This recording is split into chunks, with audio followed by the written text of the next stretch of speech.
So you want some large room buildings for your 40k table, but you're struggling for space to store these pieces when you're not playing. Well, let's see what we can do about that. It's time to build those walls and break the rubble for the roll.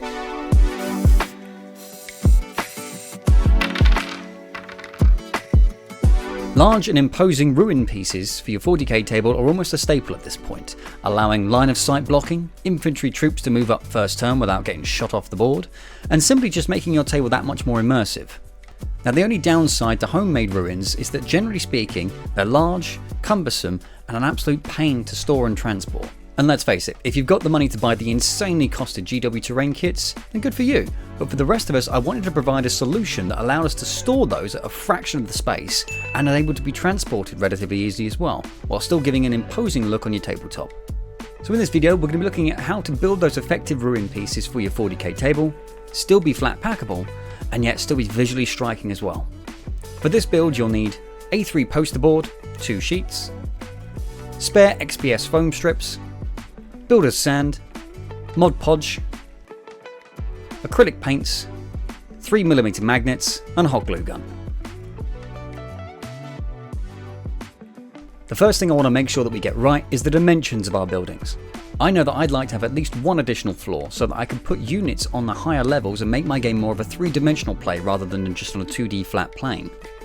So that both infantry and vehicles or monsters can still make use of this terrain, the distance from the ground floor to the first floor will be 5 inches, and any additional levels will also be in 5-inch increments. The width of my main walls is going to be 8 inches. These dimensions will also allow us to utilise as much of the poster board as we can, reducing waste. Having your A3 poster board in a horizontal position, either using a sharp knife or a hot wire cutter, cut the poster board into 8-inch sections, giving us 2 main walls and leaving a strip as excess, which we'll use later to keep this to the side. My basic design will have 3 window arches per floor. We'll keep things simple with a standard square cut 1 inch wide and 2 inches tall, lending itself to a more postmodern architecture style, rather than the Gothic archways you might find on GW Imperial terrain, giving us more narrative options. Mark the dimensions out with a ruler and once again cut with a sharp knife. Keep the cutouts as we can then slice sections off to act as window ledges, knowing we have the perfect fit. These can just be placed simply using hot glue. Now that we have our basic walls built, we can add our magnets in for holding the building in place. On one side of the wall, we can measure 4 points, 1 inch, 3 inches, 7 inches and 9 inches from the bottom up. Our magnets will be north facing on the measurements of 1 and 7 inches and south facing on the measurements of 3 and 9 inches. Just like so. Use the hot glue gun to poke holes in the poster board, then glue the magnets in as stated.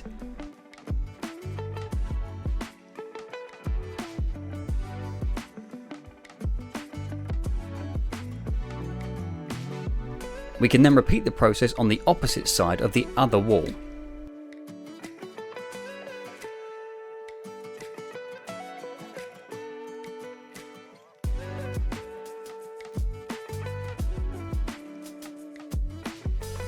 Next comes our cornerstone, which will hold the 2 walls together. Taking our XPS foam strips, cut or hot wire out a rectangle, approximately 10 inches tall and 0.5 inches wide.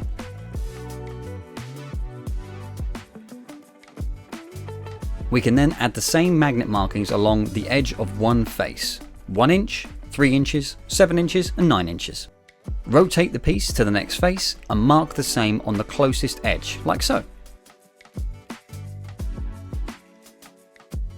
Repeat the magnet installation steps, except reverse the polarity. Inch 1 and 7 will be south facing, and inch 3 and 9 will be north facing. To add an upper floor to the building, mark a guideline to work from, 5 inches from the bottom.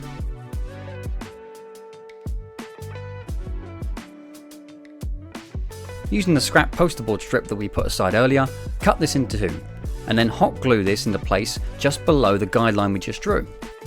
This will act as a support for the first floor to sit on.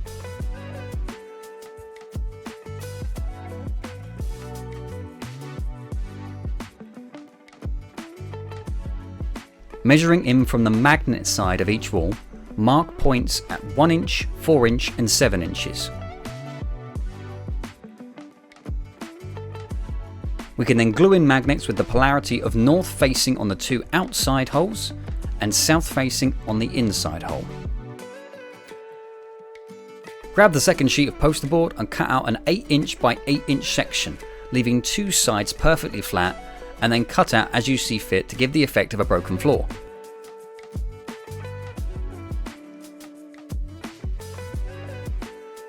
Measuring from the corner of our floor piece, add in some magnet holes measuring at 1 inch, 4 inch and 7 inches on both sides and glue in magnets with the reverse polarity. Outer holes are south facing and inner hole is north facing. For any additional floors you may want to have, repeat the previous step at 5 inch increments. Once the hot glue is dry and the magnets are firmly in place, you'll have your basic building structure.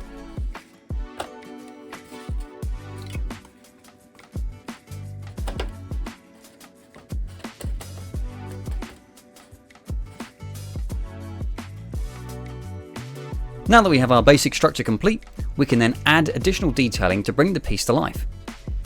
We can begin to add in some concrete pillars to the outside of our walls.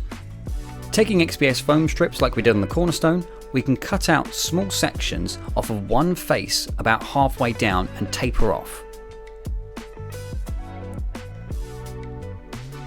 Simply then texture using an aluminium ball and using hot glue stick these to the walls in between each window column.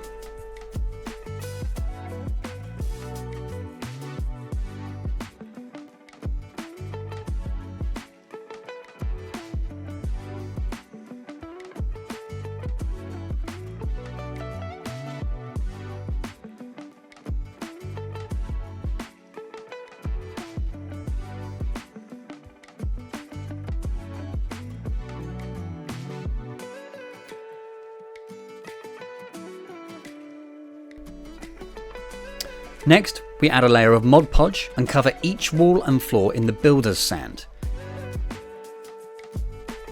This will benefit the piece in 2 ways, strengthening the individual pieces as well as adding a rough concrete-like texture.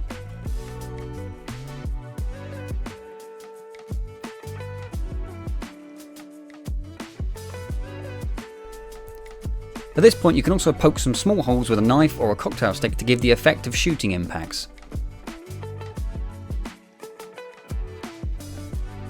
Now that we have the texture in place and it's all dry, we can then coat the building in a muted grey colour, using either a paintbrush or an airbrush. Adding some black, brown and green washes to the piece will really add to the effect of broken ruins that have been sat for a long time, beaten and scarred by the ever-mounting onslaught of war.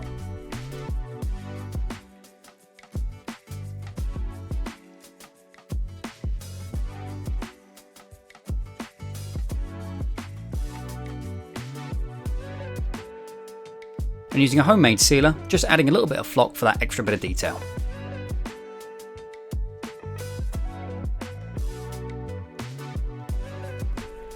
We can then add some final touches to the piece by way of either small propaganda posters, graffiti, window boardings and rebar.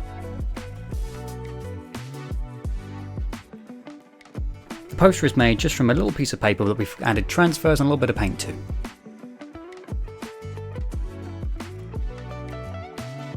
For the graffiti, you can use a felt tip pen or use a really thin brush just to paint on your words.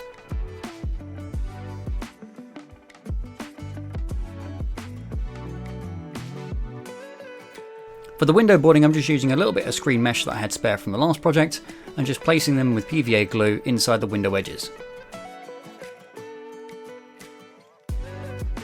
And finally, for the rebar here, all I'm using is supports from a 3D print that I had spare. However, you can also use cocktail sticks or wire if you wish.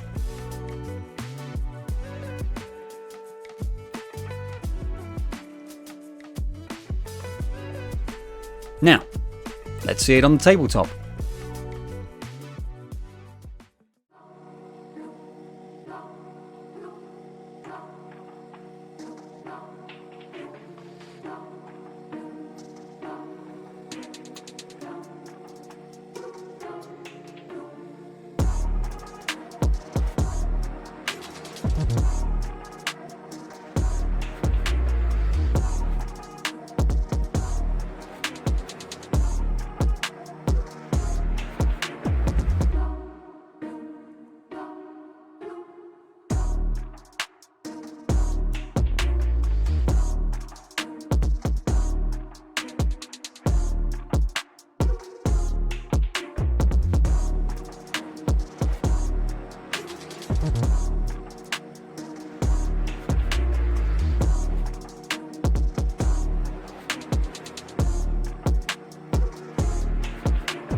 And that's it for another build. Let me know what you think in the comments below. Will this flat pack terrain help you with your transport and storage?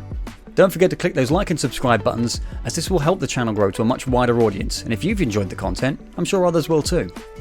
And if you really love what you've seen and you'd like to help the channel out even more, I also have a Patreon page that starts at just $4 a month.